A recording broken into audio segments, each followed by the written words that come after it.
ہوں۔ رابعہ العدویہ رحمہ اللہ تعالی ایک بہت بڑی تابعیہ ہیں، بہت بڑی اللہ والی بزرگ تھیں۔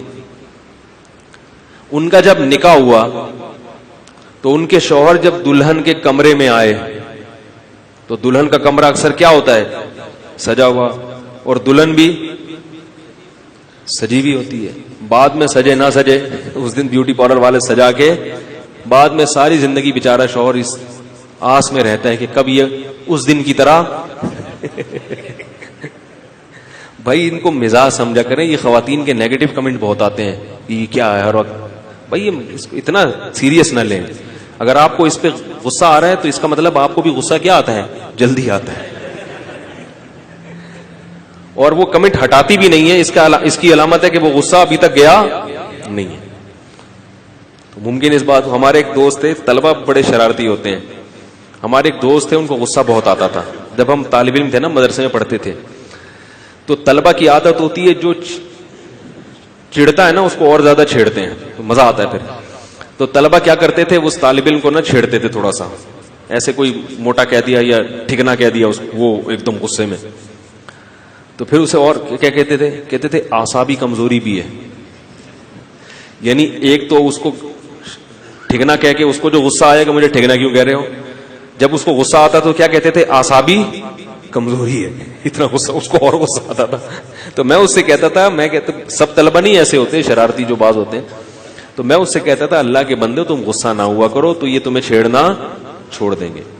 پہلے تمہیں چھوٹو کہتے ہیں، پھر جب تمہیں غصہ آتا ہے تو کیا کہتے ہیں؟ اعصابی کمزوری ہے۔ اس سے اور زیادہ سامنے والا ایک تو مجھے تپا رہا ہے، غصہ دلا رہا ہے، اور پھر مزید بجائے معذرت کرنے کے اور غصہ دلا رہا ہے۔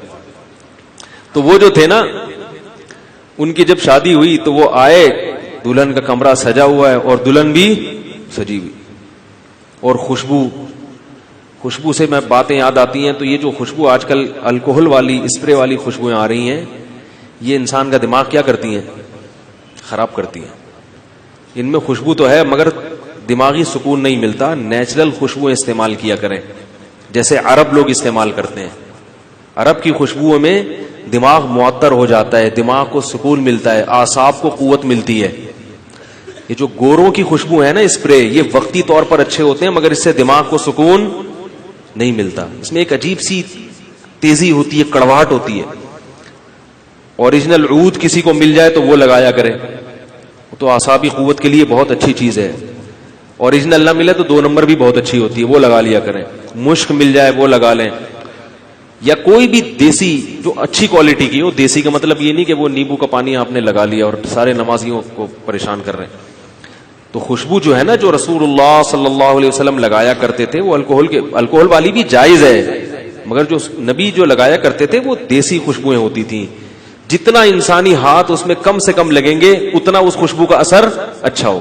دیکھو رات کی رانی کی کہیں سے خوشبو آ رہی ہو، کیسا دماغ معطر ہوتا ہے، بیٹھ جائے انسان بلا اختیار منہ سے سبحان اللہ نکلتا ہے کہ نہیں نکلتا، کیونکہ وہ نیچرل ہے۔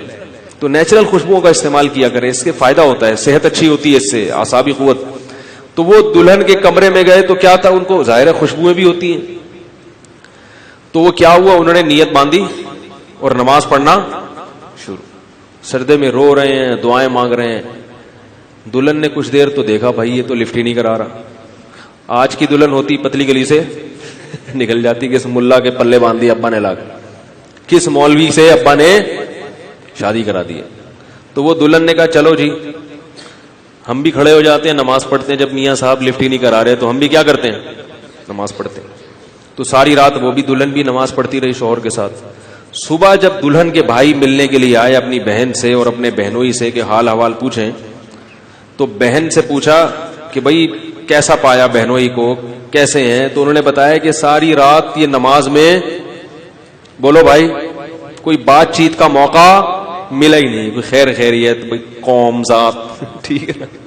پہلے تو شادی ہوتی تھی تو ابا اماں پکڑ کے کر دیتے تھے نا، بعد میں پوچھتے تھے بھی کون ہے، ٹھیک۔ تو اب تو سب پتا ہوتا ہے۔ تو خیر اس موضوع کی طرف نہیں جاتا میں۔ تو انہوں نے پوچھا بھئی آپ کی شادی ہوئی ہے، دلہن آپ کے پاس بیٹھی ہوئی، آپ ساری رات نماز پڑھتے رہے؟ انہوں نے کہا بھئی میں جب کمرے میں آیا تو میں نے یہ خوبصورت منظر ظاہر ہے زندگی میں پہلی دفعہ دیکھا. کنوارا سڑا ہوا بیچارہ جو ہے نا, جو کنوارے سڑے ہوئے معذرت کے ساتھ, ان کو زندگی میں کبھی بہاریں کہاں نظر آتی ہیں. تو جب شادی ہوتی ہے انسان کی, پھر وہ زندگی کی بہاریں کی ابتدا 4-5 دن کے لیے ہوتی ہے. تو وہ جو تھے نا, انہوں نے کہا کہ میں جب اس کمرے میں آیا تو خوبصورت بیوی دلہن سجی ہوئی اور یہ ماحول, تو مجھے فوراً کیا یاد آ گئی, جنت. کہ یہ تو انسان نے انسان کے اکرام کے لیے کمرہ سجایا اور میری بیوی کو لا کے بٹھا دیا. ایک وہ دن ہوگا جب جنت ہوگی اور اس میں اللہ کی سجائی ہوئی حوریں ہوں گی جو جنتیوں کے انتظار میں بیٹھی ہوئی ہوں گی یاقوت اور مرجان کی طرح, جیسے اللہ نے ان کے حسن و جمال کا نقشہ کھینچا ہے. وہ منظر کیا ہوگا, وہ کیا منظر ہوگا. تو مجھے جنت کی ایسی طلب پیدا ہوئی ہے کہ میں ساری رات اللہ سے دعا میں جنت مانگتا رہا ہوں ہے کہ اللہ مجھے اس جنت سے محروم نہ کرنا. اب دیکھو ان کو یقین تھا نا, تو وہ منظر دیکھ کر اس جنت کی یاد کیا ہو گئی. ہمارے ہاں ایک تصور ممکن ہے, ہمارے ہاں اگر جب پہلی رات ہوتی ہے نا تو فجر کی نماز, وہ کہتے ہیں جنت منت فی الحال ایک طرف رکھو, ٹھیک ہے کوئی بات نہیں, اگر جہنم میں بھی چلے گئے کوئی اتنا بڑا مسئلہ نہیں ہے. ابھی بیگم سے باتیں کرو بیٹھ کے, ابھی ان کے پاس ٹائم گزارو, دنیا چھوڑ دے گا مگر کمرہ نہیں چھوڑتا. کوئی دوست ملنے کے لیے آ جا بھائی, چند دن یہ کیفیت ہوتی ہے, اس کے بعد پھڈے بازی شروع, پھر کمرے میں آتا ہی نہیں ہے. پھر عورتیں ساری زندگی بیچاری ترستی رہتی ہیں کہ میاں ہمیں ٹائم